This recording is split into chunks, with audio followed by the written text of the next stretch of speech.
Hey Katie, welcome to your reading. So I've been trying to film your video for about an hour now, and the lighting has been a little bit off. It's been sort of shadowy and strange, and I was going to hold off to film it for a little while longer. And then it dawned on me that you're a Pisces, and when I looked at your chart, you're a Pisces rising. We'll get into that in a minute.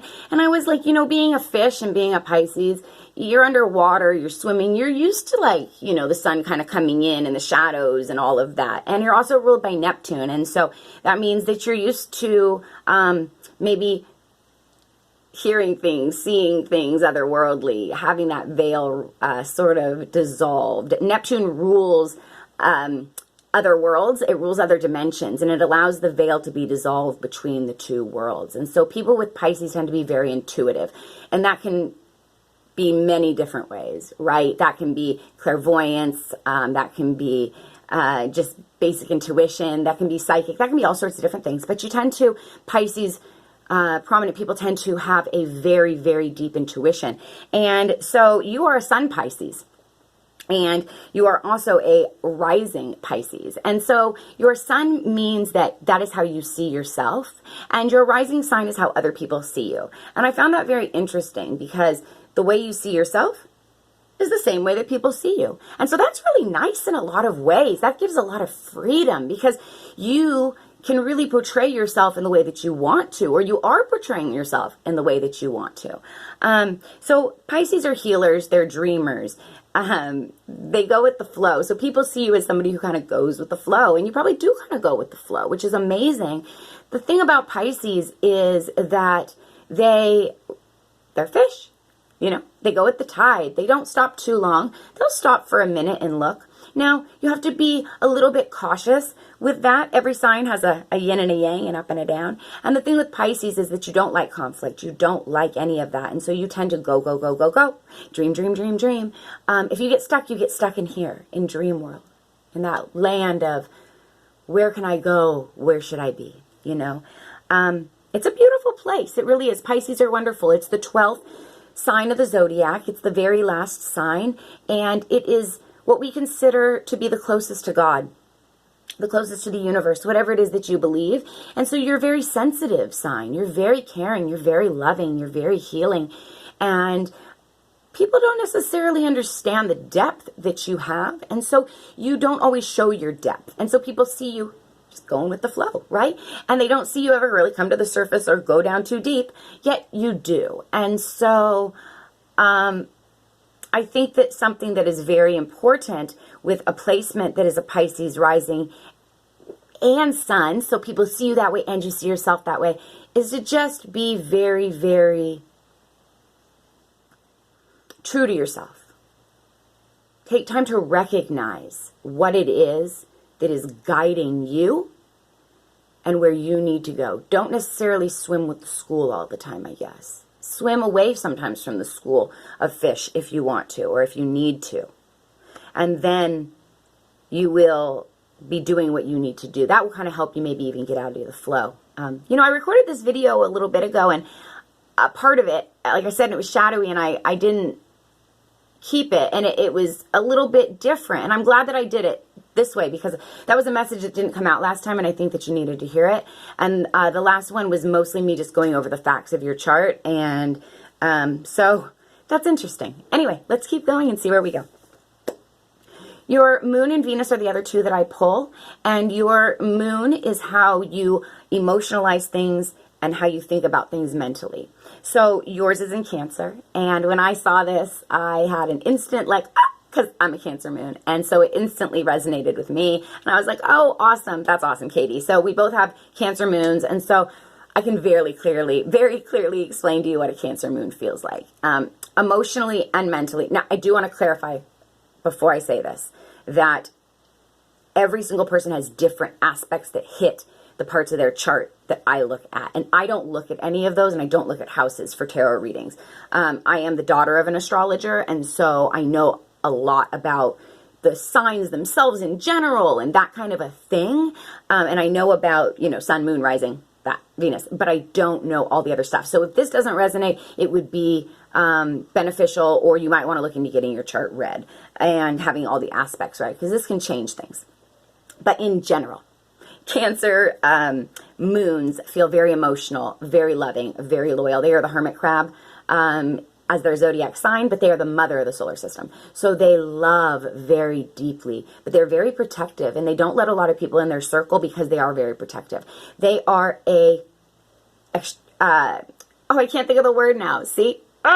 What is it? They wear their shell on their skin, and extravertebrae. It's early. I'm still drinking coffee. Hence the beautiful sunshine coming in at the strange angle. So you know what I mean. It's a crab and a Scorpio. You're the same thing. So you wear your shell or your bones on the outside. An exoskeleton. Thank you. Thank you. I knew it would come. Exoskeleton. So you wear your bones on the outside of your body. And what does that mean emotionally and inside? That means that you really, really don't let people in. You don't trust right away. You don't allow things to penetrate that shell right away. But once you do, you're very loving, you're very loyal, you're very open. And mentally and emotionally, this can kind of make you feel like you think about things a lot. You take things in and you think about them and you wonder about them, but it's beautiful because it's very also healing energy, and it's very intuitive, just like the Pisces. So I would say that you're quite intuitive, and that you probably know what you need to be doing to help get you out of this stuck energy and help you flow, but maybe you're not tapping into it right now. And we'll talk about that while I get your cards out. So the last thing I want to talk about is Venus in Aries.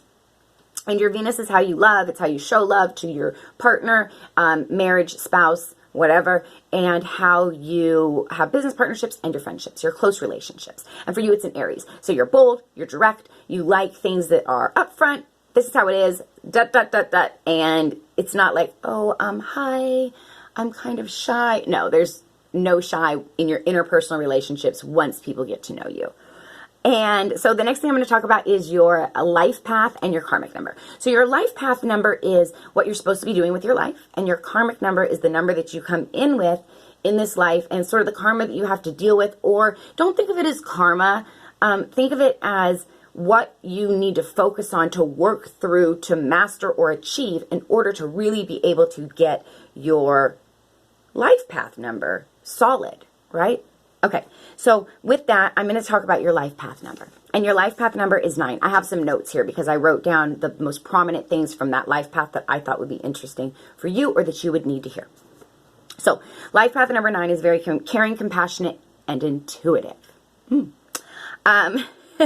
They are in tune with people. They are humanitarians. They tend to be great doctors, nurses, and surgeons. They are people who start a task and then they like to finish it.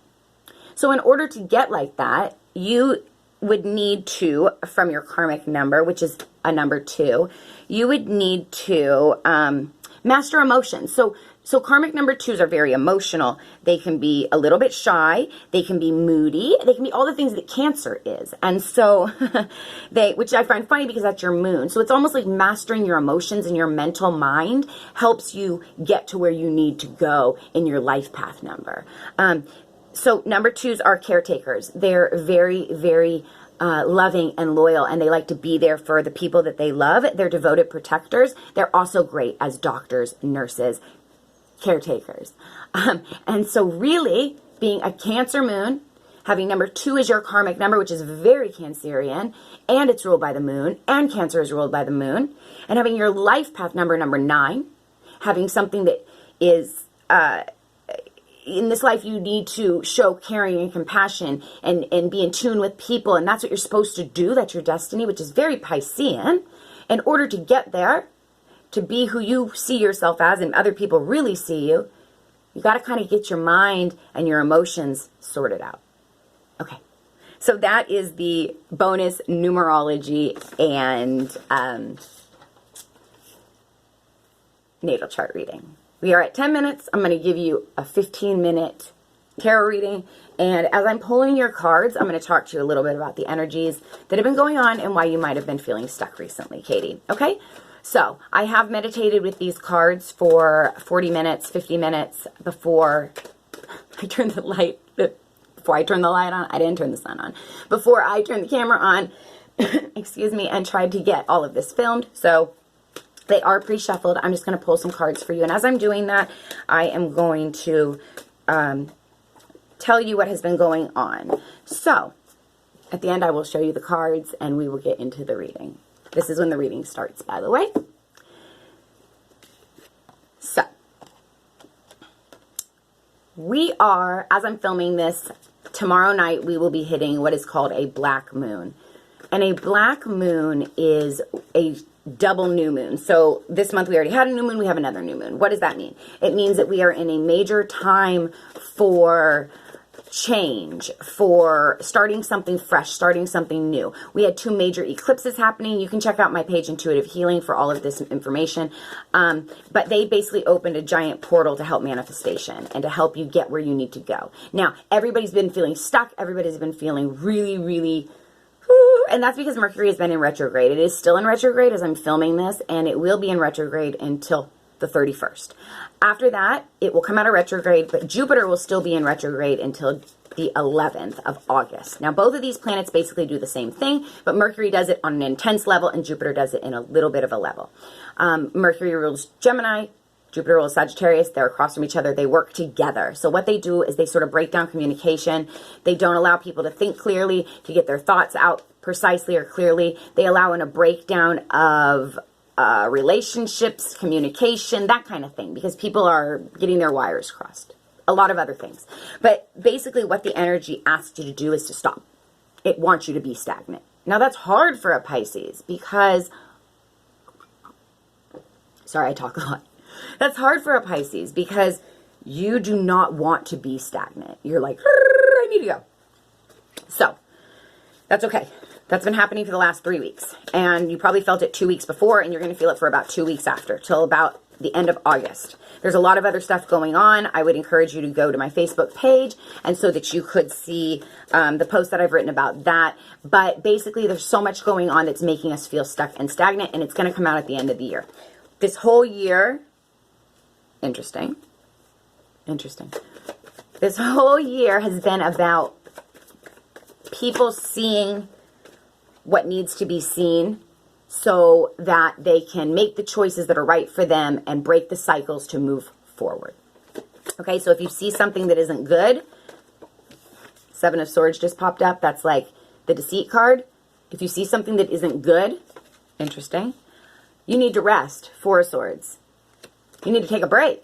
This is what you've been doing. You've been taking a break. These cards are coming out like crazy. So, I'm going to get 4 more cards, and then we're going to get into this. 2 just came out by themselves. Here we go. Here we go. I only take flippers, by the way, if you're wondering. Jumpers, flippers. That means that as I jump, am I jumping? As I flip the deck and as I shuffle, the cards will flip, and those are the ones that I pull. This is interesting. This is interesting. Okay, so, Katie, I think that coming up in the next few weeks, you are going to start to feel a lot more energized. You're going to start to feel, hopefully, like you can take things on, like you can start something new that you want to start. Now, the message is very clear in these cards, and so I'm going to give you the message that Spirit is going to that is telling me to tell you, and hopefully this resonates with you. If you have questions, please feel free to reach out once you watch the email, once you watch the video, and ask. Okay, so I'm going to start with the cards. It looks like coming into the next few months that you have a new opportunity, a new offer, the Page of Pentacles. You're going to start something new, but it's going to be slow moving. It's going to be very slow. And I feel like you're going to feel defensive about it. But this card tends to sometimes be being defensive about things that maybe aren't necessarily needing to be defensive about. It's sort of like being ready to fight, but make sure that what you're ready to fight for is real. Like, not necessarily always that, you know, oh, I'm not sure if that person is going to act that way, so I'm just going to be defensive before they even act that way. Not even necessarily that, which it can be, but I feel more like, because it is with the Page of Pentacles, and this is such a slow-moving energy, it's like, okay, I'm ready to go, but it's Earth energy. Taurus, Virgo, Capricorn could mean something to you, could not, whatever. I'm going to read the energies of the card, but I'm also going to tell you intuitively. So if that means something to you, cool. It's not in your chart, but it could be in somebody else's. Anyway, this is an energy of moving forward, having a really clear-cut decision, wanting to move forward, wanting to go forward, but being very, very methodical about it. Making a plan, sticking to it, right? Okay. Woo, cards are falling. Seven of Wands. This is being ready to be defensive, being ready to put up that fight towards whatever's going on. So maybe you're like, okay, I'm ready to go, but things are going to get in my way. But maybe things aren't going to get in your way. Maybe it's a mindset and it's making you stagnant. Next up, we have the Emperor. The Emperor, and it's paired up, I'll just show you. It's paired up with the Nine of Wands. So the Emperor is a major arcana. And major arcana, it's the only one, oh, it's not the only one that you have. Ho, ho, ho, ho, ho, whoa. You have the Empress on the board. You have the Emperor and the Empress. Why did I not see that? Because I didn't look down quick enough. So the Emperor and the Empress, this is a natural pair. This is a major arcana. This is every king and queen mixed together to be perfection. They are beautiful together. This is beautiful. I don't know if you have somebody in your life that is completely your match, completely your pair, completely your significant 100% puzzle piece. This doesn't have to be love, as in like relationship, as in like partnership, marriage.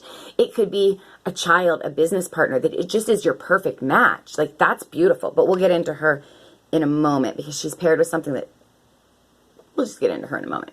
Now, please don't get hung up on the gender of the cards. They are energies, and we have energies all within us, male and female. The other thing that I want to say that I just did not mention right before is that time is not linear. It is fluid. And so whatever I'm picking up here could be past, present, or future. I'm going to read them the way I see them. And the way I'm seeing this is that this is future. I am seeing a little bit of a past, but I am seeing mostly future. So take it how it resonates. Again, time is not linear. It is fluid. And so I'm just going to read it how I see it.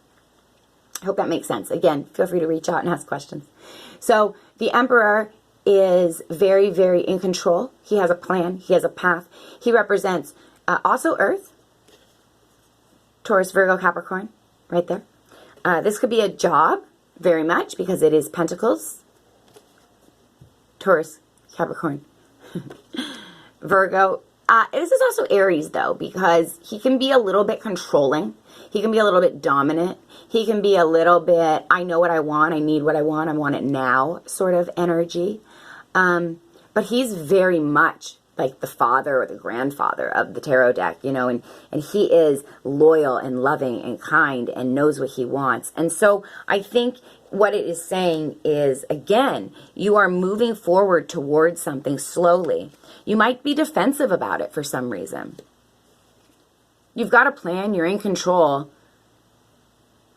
Maybe you're stagnant because you feel up against a tree, literally. You feel like you have tried and tried and tried and nothing is working. Nothing is going the way that you wanted it to.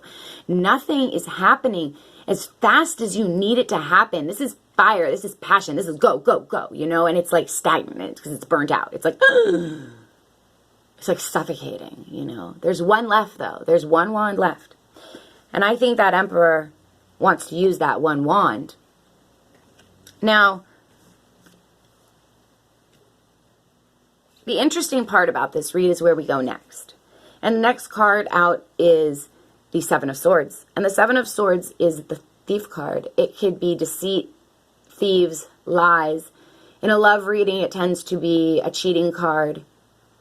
It can be a cheating card in a regular reading. I see for some reason what I'm feeling off of this. I'm not necessarily feeling, again, take this how it resonates. I don't know your life. I feel this is not another person external to you. I feel this is you. I feel that this is like one side of you and this is the other side of you, that duality, right? Meshing the two together. And I think that what this is saying is that be careful not to deceive yourself, not to steal from yourself the sweetness, the kindness, the lovingness. Okay. This could be Aries. This is totally, if this is how I'm reading it and this is resonating with you, which is how I'm really feeling it, this is Aries. this could be Cancer, because it could also be Virgo, but it could be Cancer because it's motherly. She's pregnant. She's constantly pregnant. She's constantly full of abundance. He's in control. He wants things happening. They're a natural pair. They're the mother and the father of the tarot deck. This could definitely be you, okay? And this could be you being in control and feeling defensive about things. Getting defensive about things. Like, I don't know what's going to happen. I'm not sure, because you're protecting yourself, because your Cancer and Pisces is like, oh, I'm intuitive. I don't know. Am I reading it right? I'm not sure. I really want to move forward. I really want to go where I want, but I need to be in control, and I need to make sure that I don't get burnt. So the message is that this is the feminine side of you.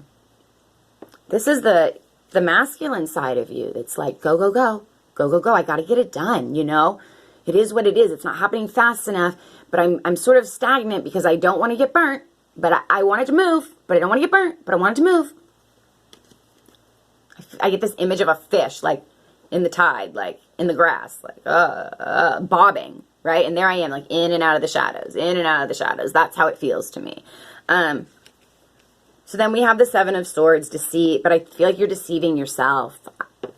I'm just reading the cards how they are. I feel like you're deceiving yourself. I feel like you're not allowing your feminine energy to come out and take the situation. And the feminine energy is the energy that is the most intuitive. It is so intuitive.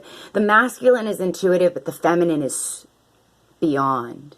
And she knows and sees all. She's the empress. She's all four of my queens mixed together. Like, don't mess with her. She is abundant. She doesn't need anything. And I feel like maybe you're so worried that you're not going to get where you need to get, that you're not using your intuition to get where you need to get, that you're deceiving your own self and not allowing yourself to move forward with abundance. The other thing I want to say about the feminine energy, and I heard this recently, and I feel like this is a message that you might need. I needed it when I heard it, and I would like to pass it on to you before I get to the last two cards. Sometimes in our lives, the masculine energy comes out because the feminine energy is wounded. The feminine energy since childhood or since early relationships or life is wounded and it's hurting. And so it doesn't allow itself to come out. It acts very Cancerian. It protects itself in its shell, right? Like this. Goes into the shadows. I don't want to be seen. I don't want to be hurt. And it doesn't come out for fear that if it comes out, if it's too feminine, that people won't take us seriously. And so we tend to be very masculine. Ooh, there I am in the shadows again.